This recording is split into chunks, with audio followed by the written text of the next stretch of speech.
Как темно, пиздец, 12 часов утра, нахуй. Вон аж фонари включили, блядь. Я ты блогер. Надо нахуй в YouTube выложить просто, и все пусть видят, нахуй. Иркутская область. А, я выложу. Вся в дыму, нахуй, ебать, колотить, блядь. А ты чем не да? Видать ничего, почему я вот даю.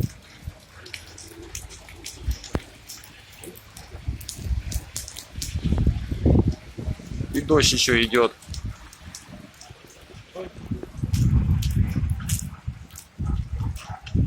Что, снял, да?